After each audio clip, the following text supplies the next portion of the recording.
REKAP Rush Hour for Monday. It's February 9th. I'm David Kaplan. It's brought to you by our great partners at the Chicagoland and Northwest Indiana Chevy dealers. They are the official truck partners of the Chicago Bears. Chevy drives Chicago. And our great partners at Tasty Trade. Open your online trading account at tastytrade.com. Got a lot of Super Bowl notes to catch up on and then some other news that went down today. Led by Sam Darnold, Seahawks become the first Super Bowl champion ever to go an entire postseason without committing a single turnover. What makes it even more impressive, the Seahawks were second in the league in most number of turnovers this year, behind only the Minnesota Vikings, who had 30. The Seahawks had 28. Kenneth Walker is the fifth offensive player in Super Bowl history to be named the MVP, despite not scoring a touchdown. This guy here, I bet Jason Myers before the game, the kicker, at 100 to 1. 100 to 1. He finished second in the voting. Not a surprise. They're not going to give it to a kicker, especially when I think his longest kick was 41 yards. But I was holding out hope right until the very end. Our Enkin Law question of the day, 312-6 million for the best personal injury attorney in Illinois, the award-winning Howard Enkin. Go to enkinlaw.com.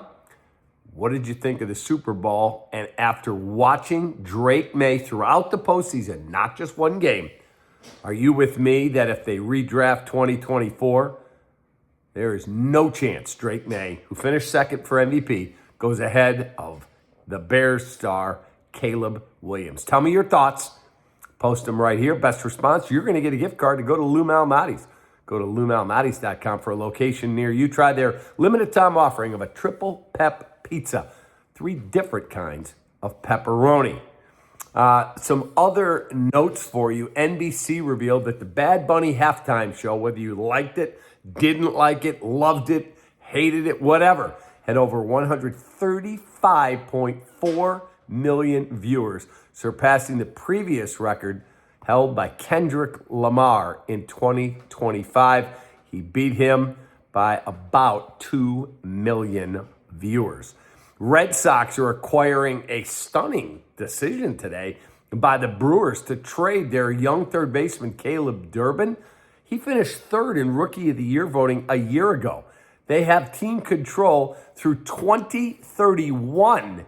And they traded him for a pitcher named Kyle Harrison, a lefty, and 2 other players going back to the Brewers. So I think you can put the Nico Horner and Matt Shaw rumors to Boston for pitching prospects to bed. I don't believe that is going to happen, and that is a very smart decision. Our 4 seasons, heating, air conditioning, plumbing, and electric. Stat of the day, here you go. Patriots should have signed Bad Bunny for the rest of the game after he finished his halftime show.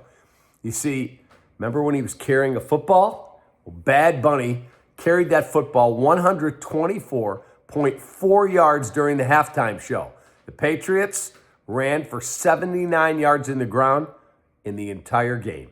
That comes from ESPN and Next Gen Stats. I'd like to have been the person that has to chart all of that. And finally, Lindsey Vonn's father, Alan Kildau, told the Associated Press in an interview from Italy this afternoon that the decorated U.S. skier will no longer race if he has any influence over what will be her decision, and that she will not be returning to the Milan Cortina Games after breaking her left leg in a major crash yesterday, just 13 or 14 seconds into her run in the women's downhill. Quote, she's 41 years old and this is the end of her career, her dad said. There will be no more ski races for Lindsey Vonn as long as I have anything to say about it. Wow. She goes out, apparently, as one of the greatest, most courageous Olympic athletes in history. Have a great rest of your day.